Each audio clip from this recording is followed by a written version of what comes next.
episode 18 of the Talkin' Pop podcast. Here we go. We are off and running. We got, for the first time in the history of this show, which this brief history of this podcast, we are going to be talking about a full TV series, something we haven't done before. Very exciting. Super exciting. Before we do that, though, you know how you guys know the drill. We got to get in our weekly reference. Yeah, here we go. But I especially like it. I especially like it when it's relevant and I'm not like forcing it. Shoehorning it in. Yes. This is relevant. This is totally relevant. Let's talk about it. The Batman tickets officially on sale. I got mine. For the opening night, and then I got a second one for the weekend just for good measure, because just like Spider-Man No Way Home, I know as soon as I leave this theater, I'll instantly be thinking about the next time I'm going to go back to watch the movie again. So I thought ahead this time, and I've got 2 viewings booked, locked and loaded. Here we go. Approximately 3 weeks. Is it 3 weeks? Approximately. No, it's gotta be. Yeah, it's gotta be close. It's pushing it's 3. Not quite a month. Yeah. We're under the month mark for sure. But that is a Rob move. Anybody that doesn't really know and doesn't know his love of Batman movies and what has occurred in the past, there's generally more than, let's say, 3 viewings per. And I would say 3 is probably the barometer. And to just go ahead and assume that you're just gonna go see it, I think is the adult Rob move. Yeah. So I'm very impressed when you told me you had already gotten your second round of tickets. I was like, well, there it is. Way to be organized. Way to be proactive. Good job, buddy. Did you guys get your tickets? I got my tickets. Yep. IMAX. Yep. There was just a Brad, you actually sent this to the group. There was a Fandango interview that came out of the cast. Yeah, I watched that. And Zoe Kravitz implores the audience to please go and see this in the theater. So who am I to disobey Catwoman? We talked about this a few weeks ago. This is like, again, like we're waiting. Guys, it's a concert. Like we're waiting. Like I'm looking on Twitter to see what time are the tickets going on sale. It's like when their concert tickets go on sale and you're waiting and you're refreshing Ticketmaster 100 times. Waiting in the queue. I'm refreshing today, waiting for the tickets to go on sale. Like this is the new age. This is what IP movies have done. It's a concert.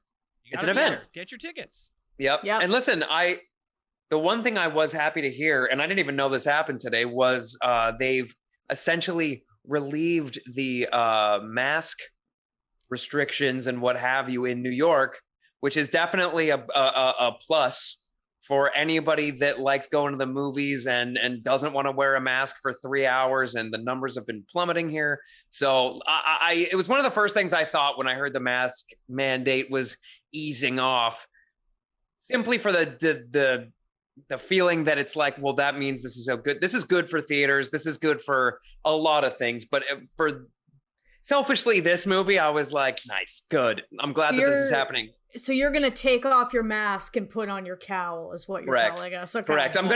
This will stop being exposed and then the rest will, it's a perfect flip. Kelly, you got it all wrong. I thought you were going to beat me to it. The mask is no longer an obstruction from getting the nachos and the cheese. Oh, right, of course. Into Brad's mouth. Do you realize how messy it was trying to navigate a mask with nacho cheese? Not good. Probably went through a couple and went during No Way Home. Yeah, now you can just shovel all that pea corn into your face. I'm on it. It's just gonna be outstanding. Before we move on from the Batman, I did want to touch on this. I don't know if you guys care about this or anybody watching or listening to this cares about this, but I checked out, there's a new novel out, like a prequel novel called Before the Batman, which if you're as stoked for this movie as I am, I highly recommend it. It is not spoilery at all. I think it gives some really great context to the movie that's coming up. It's kind of like Bruce and his like teenage years to like early 20s, and it's him becoming Batman, as the title suggests. I've been listening to the audiobook version of it. I've recently become an audiobook guy because like I'm one of those people who like when I'm reading a book, like I'm reading the words, but like, in my head I'm like, what are we gonna eat for dinner later? Like I'm just not digesting. So I find the audiobook format works better for me. Yeah. My only thing with the audiobook though is the gentleman who's reading it, who does a fine job. He just when Alfred is talking, he feels the need to do it in this sort of forced British accent. And it's like it's like kind of jarring when you're first listening to it, because he's like reading a book to you basically, and then he goes, "Can I help you with something, Master Bruce?" And you're like, perhaps the dogs are hungry. If anything, Master leaving. If anything, I feel like you're selling me on this. I feel like the comedy factor of that alone would make me want to listen to it. Can I persuade you to take a sandwich with you, sir? I'll get drive-through. I'll get drive-through. No, let's not bring that up, shall we? I think we're gonna do a true Alfred impression, we're gonna talk about sitting in a cafe on the banks of the Erie, drinking a Fanny Branca. Fanny Branca. I remember when he said that, and I actually had to Google what a Fernie Branca was. I was like, how do you even begin to spell this? I had this fantasy that I'd see you there with a wife, maybe a couple of kids. And it's like, that's weird. That's weird. Yeah. No, that was his hope for Master Bruce. No, around thinking about it. Anyways, countdown is on, folks. Countdown is on. Last little news kernel I want to hit here before we get into this week's topic du jour is Jurassic World Dominion, new trailer dropping. Little kids love dinosaurs. This movie... We've said it once, we'll say it again. Little kids love dinosaurs. We say this on this show. Little kids love dinosaurs. And Ross Geller. Those are the two groups of people that I could think of. Oh.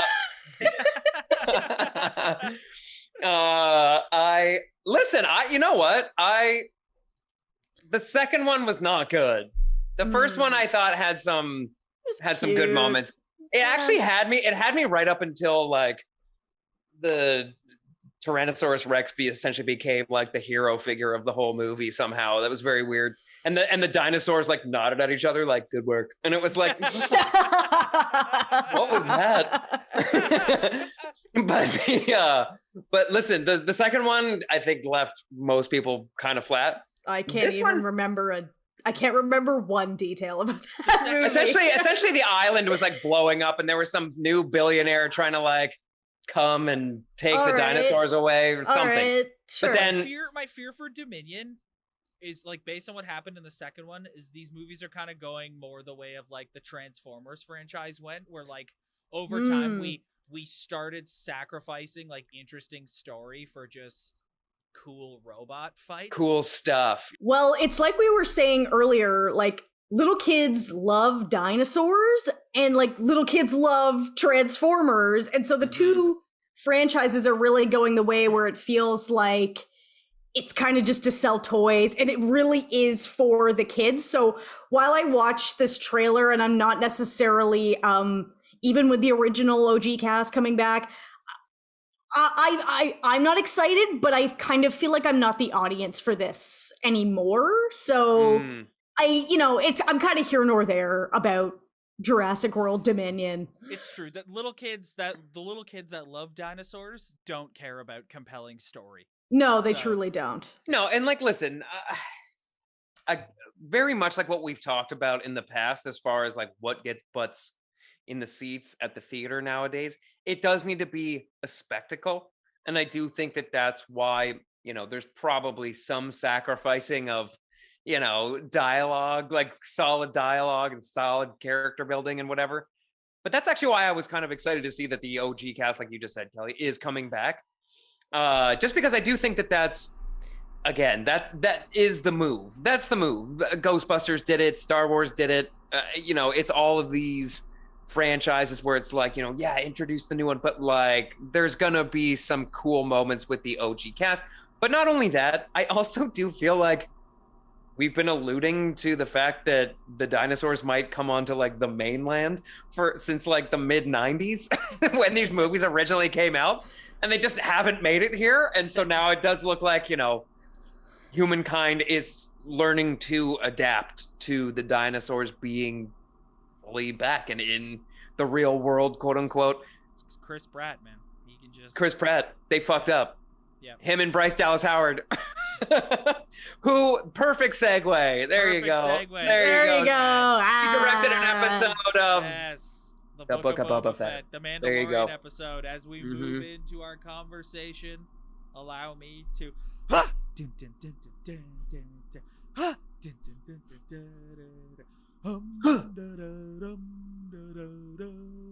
great little theme. Okay, great little theme. Yeah, no, that's a great tune. That's a great tune. It is a great tune. This show was an interesting journey. Yeah. I mean, you had the first 4 episodes that were this sort of mishmash of Boba Fett, which I think were necessary because there's been this sort of Star Wars lore for years about like what happened after he fell in the Sarlacc pit. Like, did he just die? Did he escape? Like, what happened? So we needed to see him escape the Sarlacc pit. We needed to see what happened next. The mishmash of him becoming the daimyo of Mos Espa. Am I saying that right? Mos Eisley. Mos Eisley. Yes.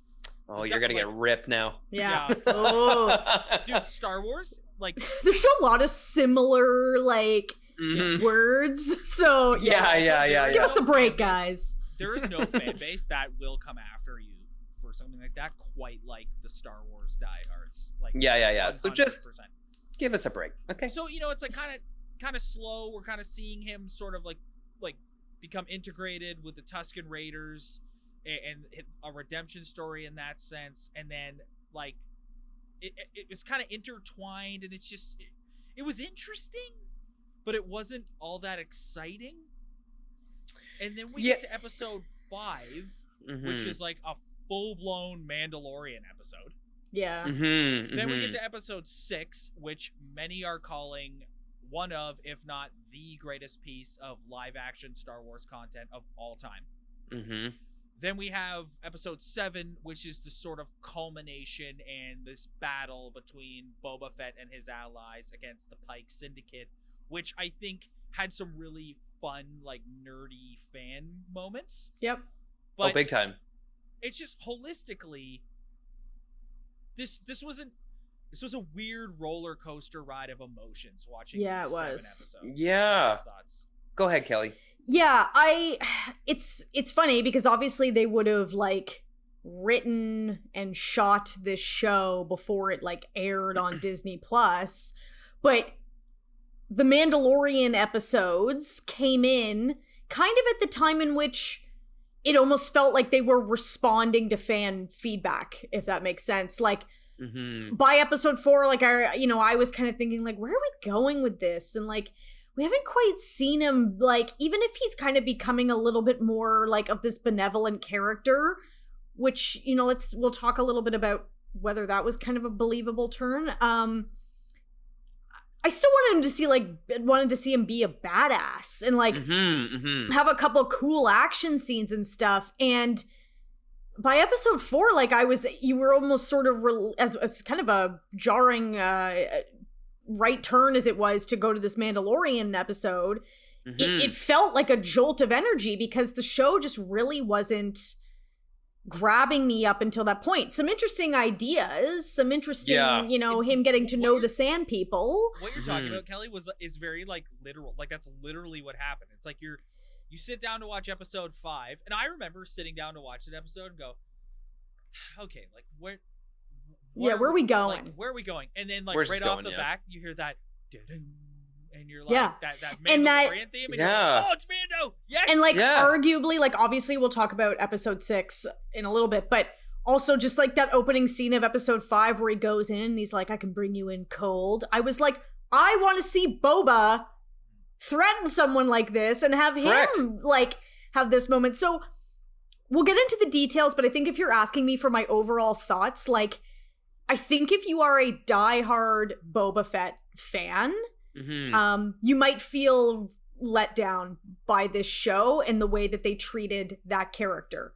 If you're just in to see some cool, nerdy Star Wars stuff and get a glimpse at our central Star Wars hero and the cutest little character that they've ever created in this universe, are probably pretty happy.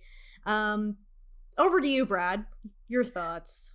I mean, yeah, I would die for little Grogu. How I don't own a plushie Grogu at this point. I mean, I am an adult man, but still. We were at Costco last week, and they're selling like enormous plush Grogu. Yeah, I've seen them. Those like, yeah. But okay, here's my thing. I may have been in like the category of, people that were enjoying where they were going with this, mostly because I didn't really see the show being this way in the first 4 episodes, in the fact that it was like you were seeing this real kind of in-depth storytelling of like non-linear flashbacks and how he is the way he is and why he was the way he was and where we're going, blah, blah, blah. And all this being said, yeah, like I fully enjoyed episode 5, 6, and 7, but it was like right when you would have gotten the payoff with potentially the Boba Fett story, they just went, and it's like I don't know if it was like a moment of panic, or they thought, because it seems the real thing that I found interesting was that the character Boba Fett was really a character that everybody had been wanting to see more of for so long, and wanted that for I mean, you could probably say decades at this point, to have the Mandalorian character and Grogu, etc., be almost the crutch for Boba Fett was very weird in a way, just because that is a newer character. These are newer characters that we don't know, and yet Boba Fett was the one that everybody was really clamoring for, and then they just kind of decided to go in this different direction. But it's a very weird feeling, because it's like I still really liked it. Like, it was really fun, and it was really exciting to see this kind of crossover again. But yeah, and we had talked about this at once we saw the episode initially, that it does make you wonder if this was something to do with COVID-related shooting schedules or something, because it just seemed very odd to just go, here's a Mandalorian episode. A lot of people, myself included, have criticized Lucasfilm, Disney, Star Wars in the past of relying too much on nostalgia. Like, look at the whole sequel trilogy, specifically the name Skywalker. Like, it's just like, for the love of God, can we get a Star Wars story? Can I get a movie length, a Star Wars movie, where I don't hear the name Skywalker once? Yeah. And so that's kind of what they did here. But the interesting thing is, like, it was really good. So, like, on the one hand, I wanted to be like, oh, here you go again. Like, here we go. Here's Luke Skywalker, like, going back to old tropes, going back to playing it safe. But I kind of loved it. So, like, now I'm questioning myself and my own beliefs. I'm like, my own beliefs. Well, here's the thing. I feel like this was the first time they've done this nostalgia hit throughout. There was quite a bit actually within the series, but it didn't feel heavy-handed. It didn't feel heavy-handed in the sense that it was like, you're seeing Jabba's ships, still the ruins of them beside the Sarlacc pit. You're seeing, you're getting the little, John Williams score in episode 6. You're getting, and even having Luke in it this time, it just seemed like it fit. Whereas in the past, it was just kind of like, look at this, because we're screwing this up. You know what I mean? Where it was just kind of like, we're trying to save this by giving you more nostalgia. Like, the Emperor's back. Like, oh no. And sort of imparting the wisdom from Yoda onto Grogu, and like, correct, all of these things, the movements from Empire, except this time Grogu is in the backpack and not Yoda. Yes, so I loved all that. See, I loved all that. Yeah, I thought it was a perfect balance. You know what I think? Like, I think on the Rob, you really having an existential crisis about your beliefs here. I think it's because the sequel trilogy, which I'll try really hard not to get into a hole about all my problems about that, but like, at a surface level, we went from like the original trilogy where Luke, that's about him becoming a Jedi, right? Like that's really like by the end, it's really the end of his origin. And then we jump however many years into the future, 30 years, whatever it was. And we're seeing him already like done with it. And so I think it's less, Rob, that you feel this crutch towards like everything needs Luke Skywalker. It's just that they're showing us something we haven't seen and that we've wanted to see. Yeah, Luke being and like thriving as a Jedi. Master. Yes, being a Jedi master. That's exactly right. So building the schools, building the temples, doing all that. Yeah. So I actually think that this show, like if we're talking about Book of Boba Fett, I think we could have done a 7-episode arc that did not include Luke Skywalker, and we probably would have been fine. But they just took a moment to be like, hey, everyone, want to see something really cool? And we all were like, yeah, but we do. Is that just what More. Star Wars is? Is it like they've obviously built up this sort of like, it's about geek out moments. Like that's kind of what Star Wars has become to me. It's less about like Marvel. It's crazy to me that they're owned by the same company. Like Marvel, while they're constantly sneaking in references in their movies, they're building towards new things. Like they're introducing Shang-Chi, they're introducing the Eternals, and it's like, sure, we're sprinkling it in, but we want you to look at this new character. But enjoy this for what it is. Yeah. Yes. Whereas I feel like Star Wars is just this vehicle to be like, here's Cad Bane, the cool bounty hunter from the Clone Wars show. Clone Wars, yeah. Here's Ahsoka, also from that show, who was Anakin's Padawan learner, and now she's standing with Luke. Isn't that cool? Here's Luke, and it's like, it is super cool. Don't get me wrong. Like, it's super cool. Like, I could sit, you could put Luke Skywalker with his green lightsaber, like, training on a loop, and I would just sit and watch it with a stupid smile on my face. But like is this what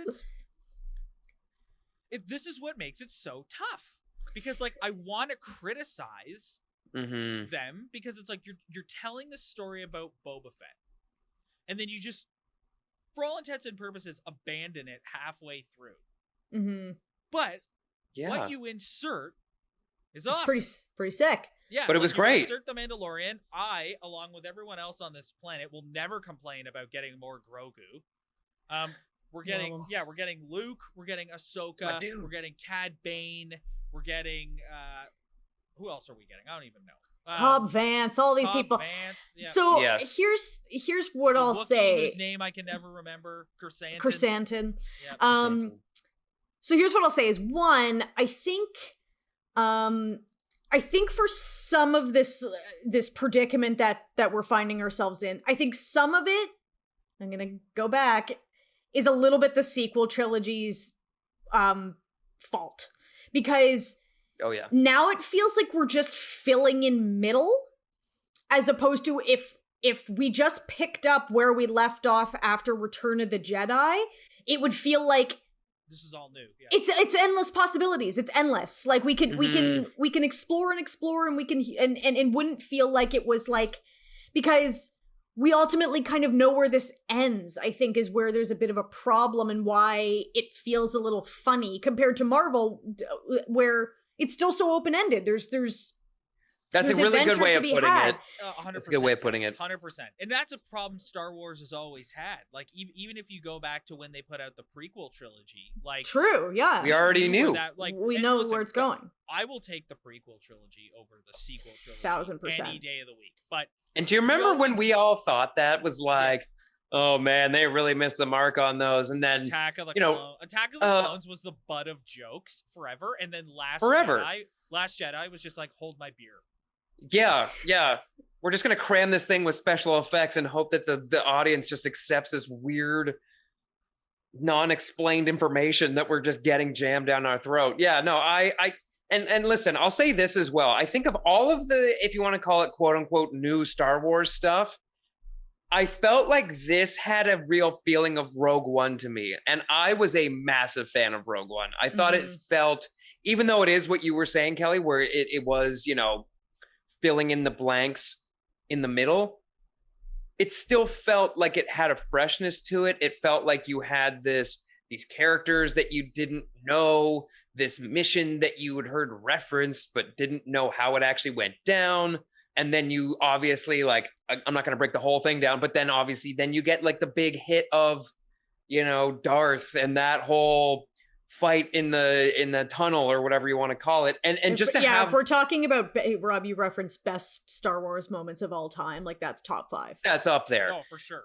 And so just to see, to me, this series was really echoing that, where at this point it's like I'm enjoying this. I like where this is going. I like that they're establishing more stuff, and clearly they know now that I think that's what's happening here, and that's why you maybe even also got the Mandalorian episode, because it's like this is clearly where we want this to go. People want the fresh stories. I don't know that we need to keep like going back and being like, oh, well, what about this one reference? We could do like a full movie or a show. It's like, no, I think I'm at least hoping, even though I'm excited for the Obi-Wan series, that maybe we're done with the like filling in the blanks and just kind of I think the problem is where it's set in the timeline, though. Like, all these shows are set between Return of the Jedi and Force Awakens. Correct. So it's like you only have so much you can do in that. Like, it's a pretty big... the sequels. Retcon the sequels. Retcon the sequels. Imagine. Well, no, but it's true. Like, I don't want to make this about like bashing the sequel trilogy, but it's like I'm not gonna lie, like, we can. It's super. It's like it was very underwhelming. And like, I find, so like Luke has these robots building his Jedi temple. Awesome. And it's like, that's super cool. Yeah. But it's like, I already know what happens. And it's like, I was underwhelmed by how it turned out. So I don't really want to watch Ben Solo. Like, I don't like, I'm sure there's people who completely disagree with me and like really want to see that and are like, I want to see Ben Solo and Luke. I want to see their relationship. But I'm just kind of like, I don't know, because what comes after fell so flat to me. I have a difficult time wanting to see more or continuing to go in this direction. Like, it's cool to check in with Luke. CGI Luke looks great for an episode. Yeah, we haven't even talked about that yet. Yeah, see him with Grogu and all that kind of stuff. That's awesome.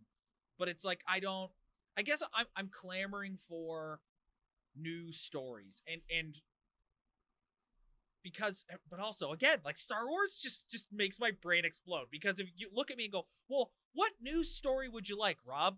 I would go, I want to see the Jedi fight the Sith in their heyday, and people would be like, okay, so you want to go even further back before the prequels? Shit, you're right. Right? Yeah. It's like they've kind of written. It is. The timeline is a mess. How they've kind of written themselves in a corner a little bit. Yeah, like the timeline's a mess. You're stuck in this timeline. But it's so unfortunate. So unfortunate. Well, that's what that again. Yeah, that is probably the hardest point at this point, is because there was a whiff with the new trilogy, not with the first one. And I know people have problems with that one too, but not for me. Like, I actually have a soft spot for Force Awakens. I felt like, yes, it was a bit of like a soft reboot thing. I think everybody can agree it was that. It's another Death Star.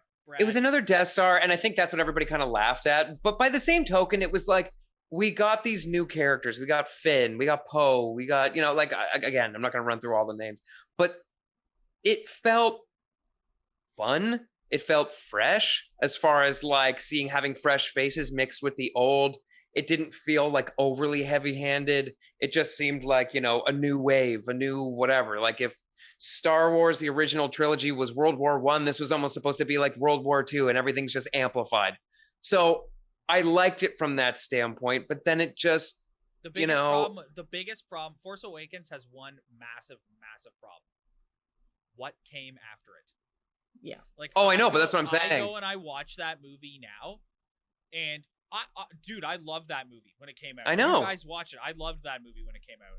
And anyone who criticized it for being just a rehash of A New Hope, I was straight up like, I don't care. Like, I thought, like you really can acknowledge that and still like it. Yeah, I thought it was great.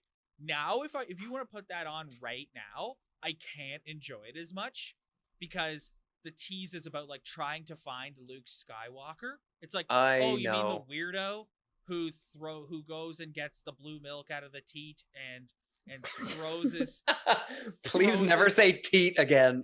Throws his lightsaber. Lightsaber like that.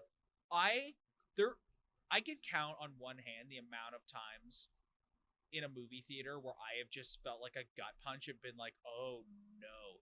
And that is on the list. And the worst part is that's like the opening scene of The Last Jedi. One of the opening scenes is Luke standing on the thing, holding the lightsaber. And he's like, you're just waiting for him to say something epic because it's his father's lightsaber. Yeah. And you're just like, oh no, like this is the creative direction we're going in with this character who I have been dying to see. I just remember more than anything, I just remember the opening dialogue of that movie and having Poe Dameron and the crew on the Imperial cruiser and them checking, and it was just like, hello, I can't hear you, and it was just like, oh, this is no. Yeah. Oh yeah. No, I remember instantly being like, what is this? Like, it just didn't match.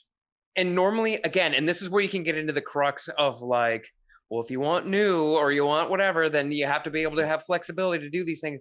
But it felt like maybe some other franchises were having an influence on this, and I'm not gonna say, like, you know what, and it just felt like we were trying to grab this other audience that we maybe didn't have before, quote unquote, and just having them come in because now the dialogue's a little funnier and this and that, and it was just didn't work for me, like almost instantly. And then to have the lightsaber throw at the end, blah blah. Anyways, we're getting very off topic here. I was gonna say to bring it back to Book of Boba. Bring it back to Book of Boba Fett. We could honestly do a 3-hour episode talking about Star Wars and the screwed up timeline and the prequel and main and sequel trilogy. But let's talk about Book of Boba Fett.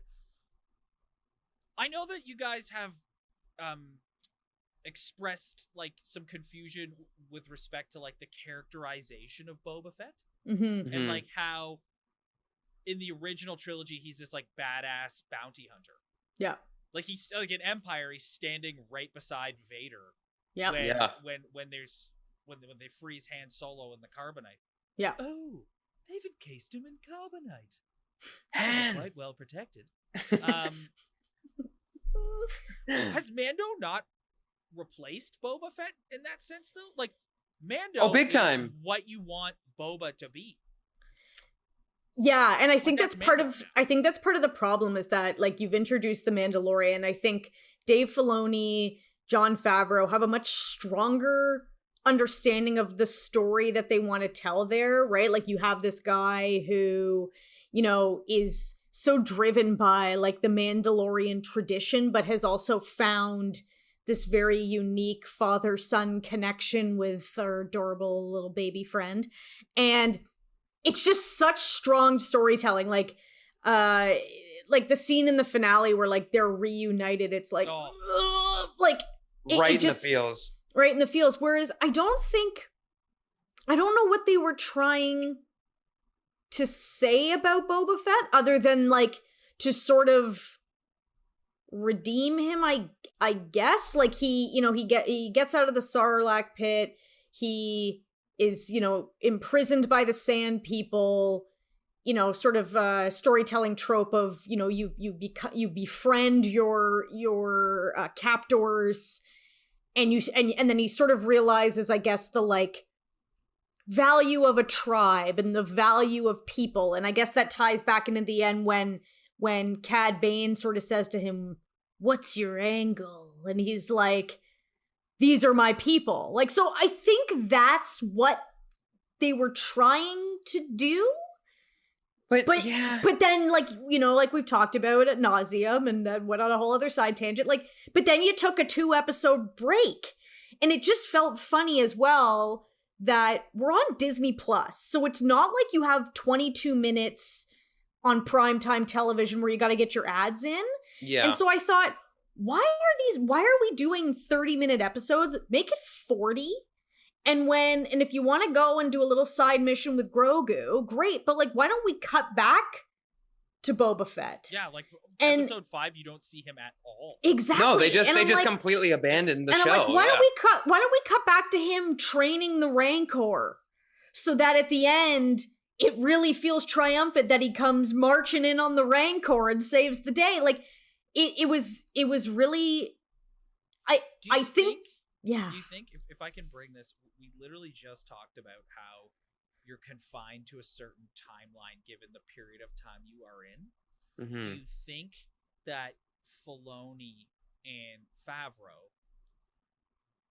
prefer to tell the Mandalorian story because it's something new that they can tell, that they're not necessarily confined to that timeline and they can come up with that's Dave, essentially what I was alluding to earlier. Dave Filoni did episode 6. Yeah, even the Luke and Grogu part is for the most part told from Mando's perspective.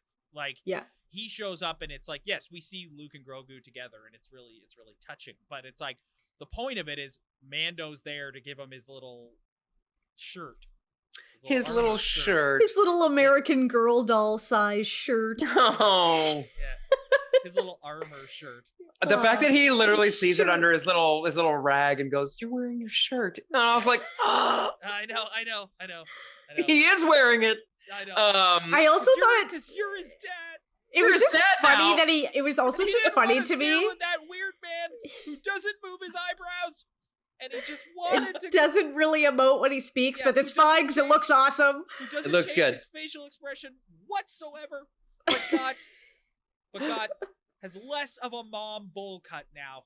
Yeah, so, we'll let it go. Yeah, we love it. We'll let it go. Looks great. But hold on, I will say this. I know we're making fun of it, but I will also say it's the best I've seen. Oh, for sure. Of any of these adaptations that they've done. Or, especially, again, they did it a lot in Rogue One. They did it, I believe. Which one was it with Leia? I can't even remember. Oh, no, that was Rogue One as well. So there was Rogue One, and then they also did a young Leia in Rise of Skywalker when they did a flashback of her, like, training. Yes, which was one of the better... Anyway, getting back in the sequel trilogy. Yes. Don't stop. And then they did Luke at the end of season 2. Yes, but this just seemed, because for me at least... There just seemed to be something kind of up with the mouth where it looked especially like a little, CGI-ish or something. But even in the episode, it seemed like every time Luke talked, they would cut away and show little Grogu. And I was like, oh, they know. And then actually, as the episode continued on, you actually saw a lot more interaction and a lot more and close-ups. And it looked pretty damn tight. It wasn't flawless. It wasn't without, maybe the odd thing here and there, like Rob, you're saying, like maybe there could have been like a little bit more emoting, but by that point, he's supposed to be more Jedi Zen and everything. You could make that argument. But I think in its entirety, I was actually very, very impressed with it. I thought they had done like a much nicer job with it this time around. Could you guys, do you think they could get away with doing a full movie with having him like that? Maybe in a couple years. They seem to be like trending in that direction, and I wonder if what came out first, Rogue One or Solo? I feel like Rogue One. So it's like they seem to be trending in this like CGI direction, because in Solo they went with Alden Ehrenreich playing Han Solo, and I don't think people necessarily loved that. And it's nothing against Alden Ehrenreich. No, he was set up to fail, I think. Yeah. So what? Like honestly, like my take, like one, the technology is not fully there, like Brad said. Like it is really good. It is really good. It looked excellent. Mm-hmm. It's not fully there, but also just to kind of tie it back to like the entirety of the conversation that we're having, like, do I actually want a full Luke Skywalker movie at this point? Like, we introduced, like, we have so many interesting characters that I actually wish we got to spend more time with in Book of Boba Fett. You've got Cobb Vanth, who's sounds like he's, or based on the little mid-credit scene, like I think we're going to be seeing him again, Timothy Olyphant. Hell yeah. I'm hoping, you know, because we're in space and sci-fi world, that we haven't seen the last of Cad Bane, though. I was so pissed. Yeah. I was so pissed. But like, these are the characters I want to spend time with. I don't feel the need to spend any more time with the Power Rangers.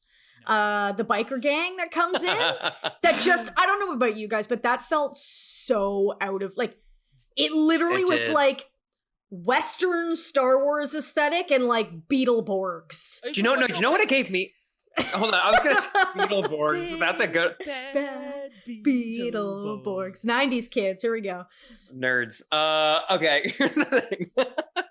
I will say, if anything, what it was starting to remind me of was almost like, do you remember in like some of these Batman Frank Miller adaptations where it was like there were these like street thugs and it was like, you know, and it had like a weird like 80s cyborgy, like, I don't know, it was very part of me liked it like maybe halfway through. I hated it initially and then kind of liked it, and then by the end I was just kind of left flat with it. I was kind of like, this seemed unnecessary. I feel like talking about all these things, like these details, is bringing us back to the same point, which is like, they kind of greenlit a Boba Fett show, but didn't, because people love Boba Fett. But like, he's a cult favorite, yeah, but like, what do we do with him? And like, we could only sit and come up with enough for 4 episodes before we started injecting classic characters that people would love and just be happy to see. So seemed it's like, it's again, like, if you look at this show and you said, what did you like about this show? Where would you rank Boba Fett in that list? He's definitely not top 5. No. Nowhere close. And that's bizarre, to say the least. It's so strange. I have this like weird feeling of like, I enjoyed it. I enjoyed a lot of the, you know, attempts to make it more interesting, because the whole thing, again, the whole reason why people wanted a Boba Fett show or movie or whatever was because there was so much mystery about the character.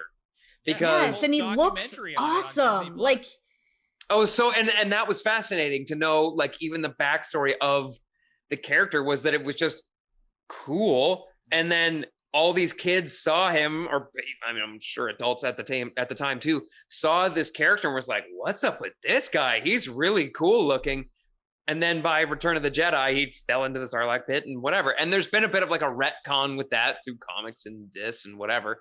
But I don't know. But my thing is I don't really understand why they did what they did with the character, unless there's going to be a big turnaround. And the only reason I think that now is because of what happened at the end with the shootout at the OK Corral with Cad Bane and Boba Fett, where Cad Bane essentially said, "You've got your father's blood flowing through your veins, and he was a killer. You're a killer." And I was very like, oh, that I think I would enjoy to see there be like almost like I guess it would be a struggle with his humanity or whatever. Correct. Yeah, I think I would like that to potentially be the thing that it goes. Like, again, like, what is it? Power corrupts absolutely. Absolute power corrupts absolute, whatever it is. Because now he's in this position of power, and, you know, he does have this history of being who he is and whatever. I hope that this is not just fluffing over the character, because him and Fennec like just having a good time. Yeah. Like, it just seems odd to me. There isn't a showdown with Mando in future seasons of Mando. Like, I don't know if we're gonna get a season 2 of Book of Boba Fett. I don't know. I think we're gonna see him again, but probably not in his own show. Right. When you reference like the lore behind Boba Fett, I just always think of like the original Boba Fett voice. Like, I know. Yeah. What if he doesn't survive? He's worth a lot to me. I know. Can I tell you? I just remember thinking, like, when they cast, again, like, this was many moons ago, but when they cast the actor who is now playing Boba Fett and played Jango and all that in Attack of the Clones, I just remember being like, well, that doesn't sound at all like what I remember. And it was just like an odd feeling. And I had this memory of like, again, anybody that's a Star Wars fan knows this, that the original guy who played Darth Vader was like this like giant Scottish man. Yeah. And anybody that's seen, and if you haven't, just Google it or YouTube it, it is hysterical to see the unfinished product of this Scottish man doing the voice of Darth Vader. It's so funny. So many moments in Star Wars that you could pick that off. Like also in Empire, when he goes and talks to the Empire, like the original guy doing the Empire. There is a great disturbance in the Force. and then they switched it to Ian McDermott, and he's like, there is a great disturbance in the Force. I know. And the thing is like, I don't think 66. Order 66. You will die. all of that kind of stuff. It's so funny that they've done things like that. And I'd be just so curious to know where they're going from this point on with that character. And like I said, I think a lot of people tend to just kind of jump and go like, oh, I didn't like it, or I didn't want this, or I didn't want that. And it's like, well, this was the first season of this show, and like you said, maybe there's not going to be another season, but that doesn't mean there's not going to be Boba Fett arcs within other series or movies or whatever. So you don't know really where it's going, and I think that that's fine. If anything, I just hope that that's what they're doing, and they didn't just kind of turn him into essentially Mando 2.0. I don't know what else to call it. Not even like he was. Yeah, but I will say I read this somewhere. Our listeners can fact check me in the comments. But what I read was that Mandalorian seasons 1 and 2 were written, like both seasons were written, locked and loaded before they obviously came out to the public. So they had season 2 locked and loaded. Yeah. Meaning that Book of Boba Fett is the first show that they've done with fan reception in their brains. Right. And so that felt really reflected here, where it was like, well, we got it. Oh, they loved Luke in season 2, like the finale of season 2. We better throw him in there. Oh my God, Grogu. They're going to freak out if they never see Grogu again. Took over the planet. Yes.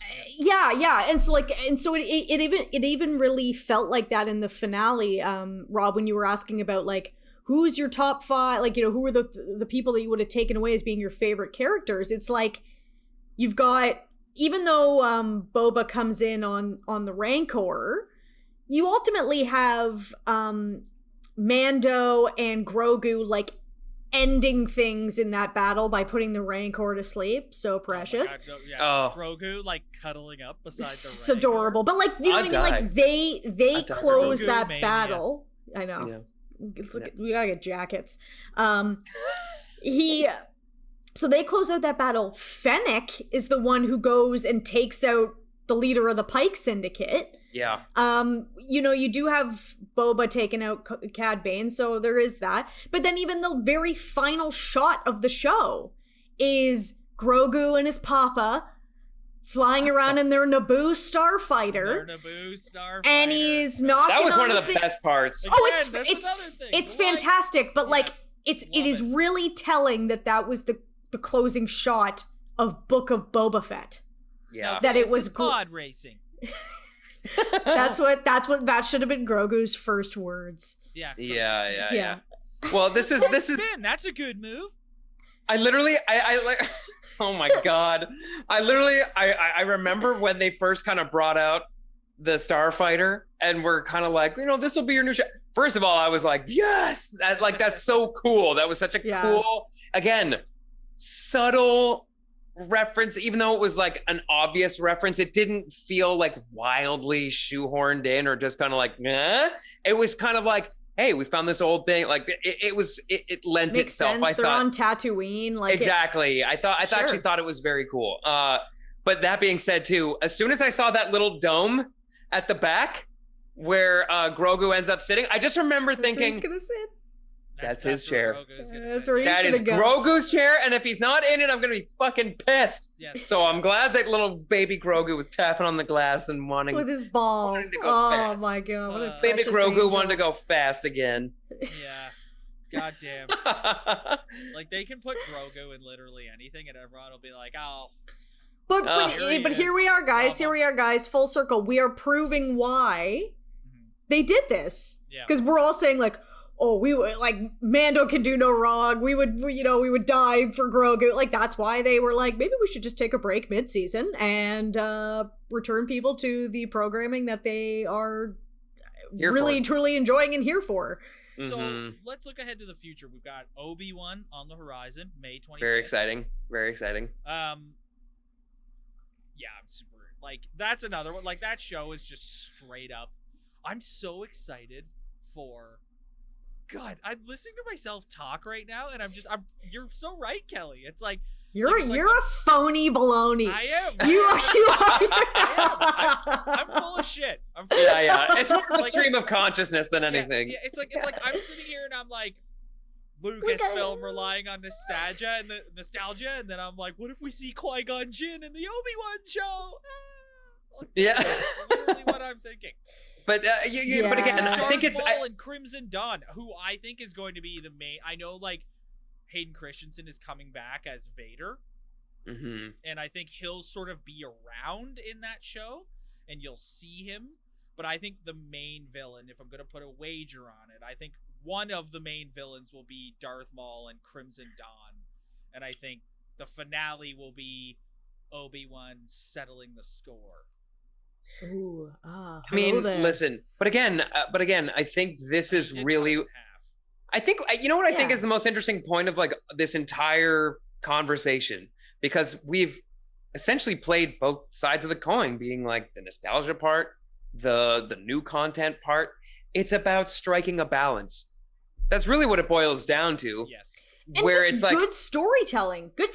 You can nostalgia people to death as long as you're telling a good story along the way. Fleshed out story, fleshed out characters. Hit us with some of that, classic Star Wars stuff, if you like, that we associate with the franchise, that makes you feel like you're not necessarily watching some other sci-fi thing. And just strike the balance, and don't be afraid to tell these like new, interesting stories. And also don't be afraid to go back when you need to and reintroduce, like, the Darth Mauls, the, etc. that we want to see. There are people clamoring for these things. Like, there were people clamoring for Boba Fett. I just need to interject. I've had a moment here. Like, we didn't say this. I wanted to get this off my chest earlier in the episode. And I think I speak for you two when I say we are aficionados in live action Star Wars, but when it comes to the animated shows, we are not aficionados. So when we see a character like a Cad Bane or like even Ahsoka.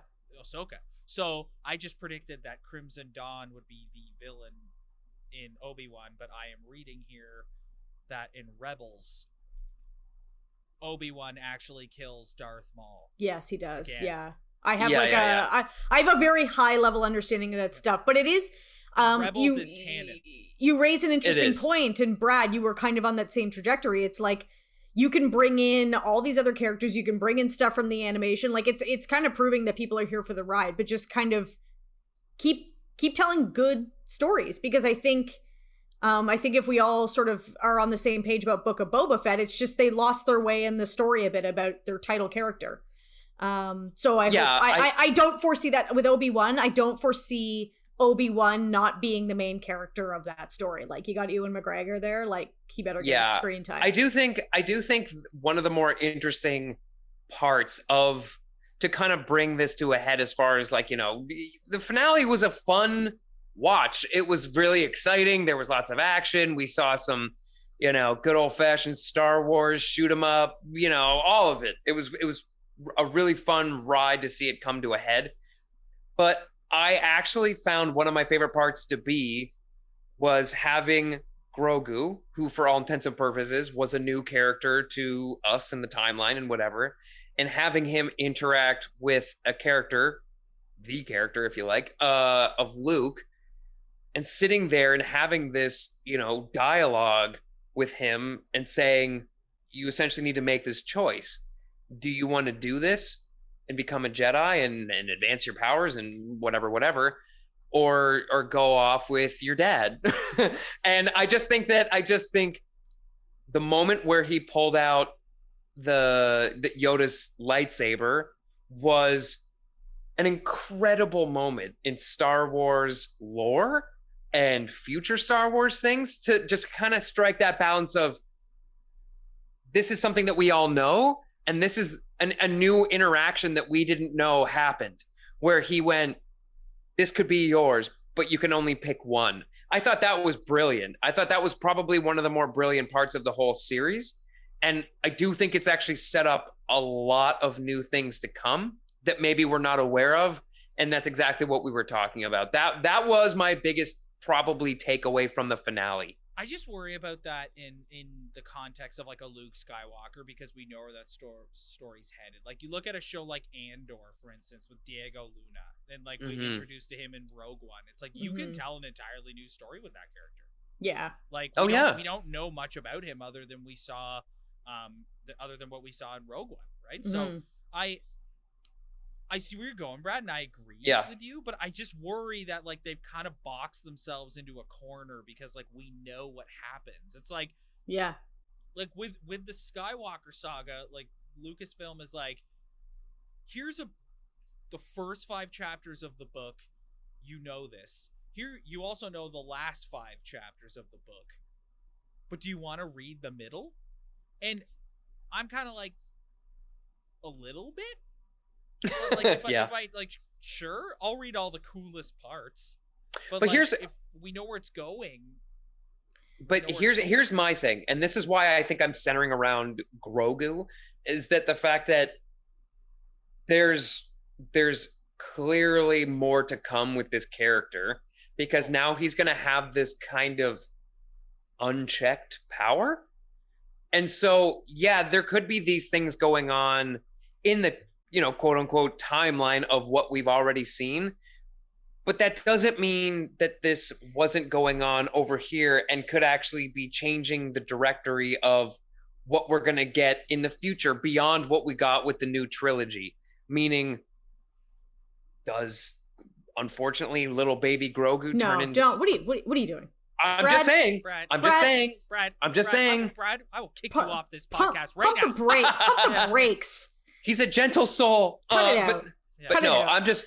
But for just argument's sake, I think it's interesting to think of these other people being out there that have these powers and have these whatever, and then having known now that the Jedi, have fallen apart again, and we learned all that through the new trilogy, be it what it was, we now know that there are still people that are going to be out there with these powers, with these abilities, and it's now going to essentially be unchecked. And so I do find that interesting, and I think maybe this could be massaging that kind of into this, like, well, what's going to happen to him now? He has these crazy abilities. He's just not going to become a Jedi? Well, what does that mean? I don't know. Is Grogu showing up in Obi-Wan? Maybe. Like, where's Mando? Is Mando? That's what I mean. Like, I'm not actually. I don't know.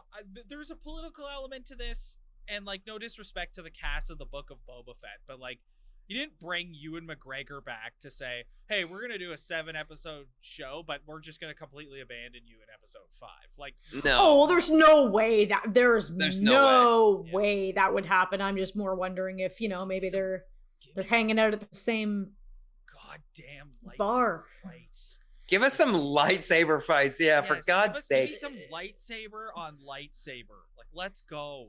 Yeah, I think this show, I can't, Obi-Wan, I have some concerns about it because, I don't know, like, Star Wars is always a bit of a toss-up. It's always a toss-up of what we're going to get, if it's going to be absolutely outstanding or if we're going to be like, oh, why did they do that? But I'm most excited for this of anything else that they've announced, because it's it's, here I am. I'm a phony baloney too. It's pushing all my nostalgia buttons. I want to see Hayden Christensen get his redemption a little bit here. Yeah. But it's just going to be him. It's just going to be him walking around in a suit with James Earl Jones doing his dialogue. I think there's no way that that's. I don't think so. Yeah. So how do you do it then? You could do. I think you're going to do flashbacks because you've got Ahsoka to play with, and if you have any, high level of understanding, like that's going to play in. I think no, there would be no benefit. Hey, that's insulting to Hayden Christensen as an actor.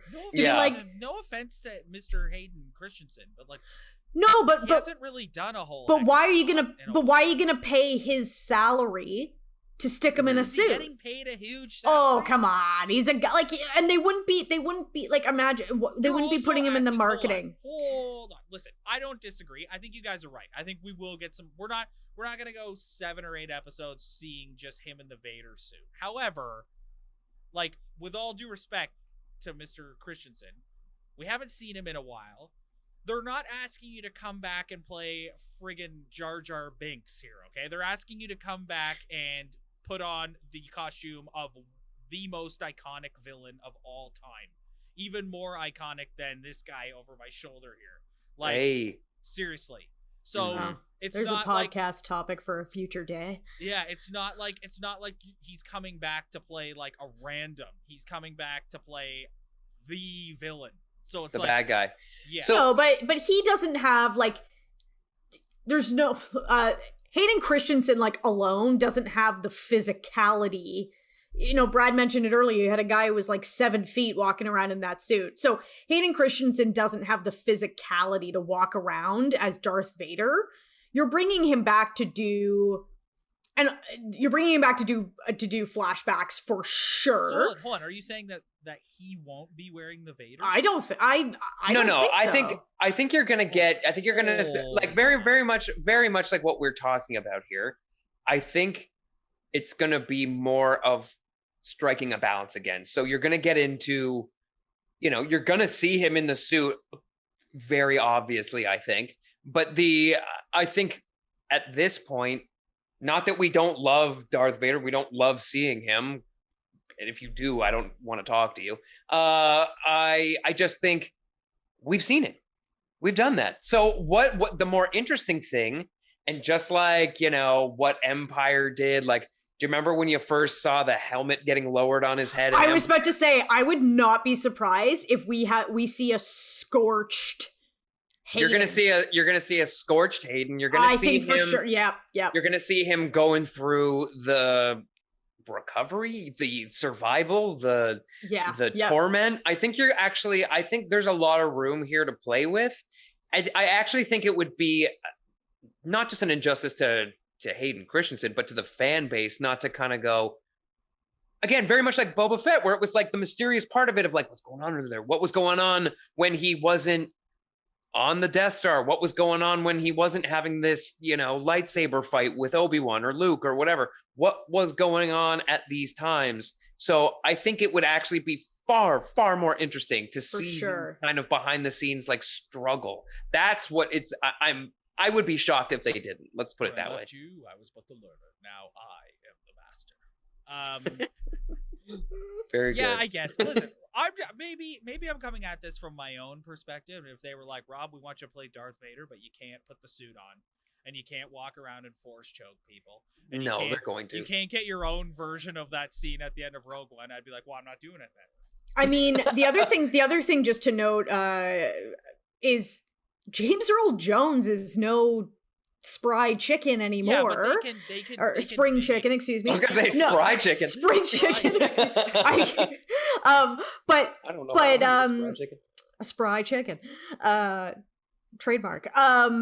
But like for example, in the Boba Fett version of Luke Skywalker, Mark Hamill did not come back to do that voice. Yeah, they pieced together old clips and things obvious. to like whatever. If you watch the animated shows or the video games, like there are guys who can do a pretty damn good James Earl Jones. That's exactly what I'm saying. Is I think you're gonna have some tech in there to do the Vader voice, but I think.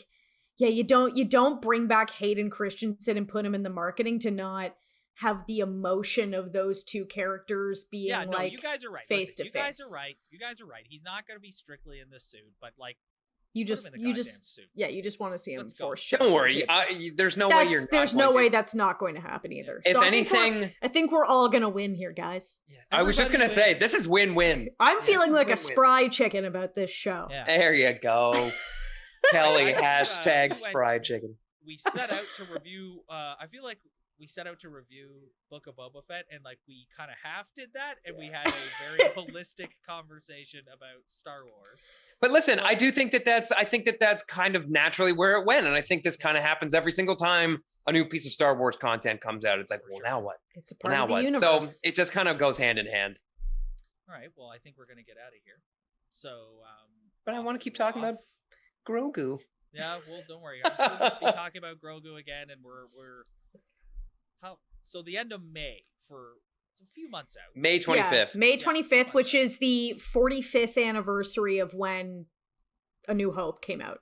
Which is very cool. Kelly, you were also mentioning a rumor of a potential Obi-Wan Super Bowl. Like I that sounds right to me. Also, I mean, there's also May the 4th as well. So there's lots of opportunities between today and May 25th to do some great marketing for this thing. And, they'll just have one lightsaber, pew, and we'll all be bought in. So yeah. Thank you very much for checking us out this week, everybody. If you like what you see, hit that like and subscribe button below. Spread the word. Tell your friends. Also, if you're listening to the audio version of this, leave a little review. Yeah, we don't need you to write like a novel or anything, but just write like... Help us. Write... Yeah. Cheers. Thumbs Thanks. up. 5 stars. 5 stars. Come on. You know you wanna. It's right there. Just do it. We'll see you guys next week. This is the way. This is the way.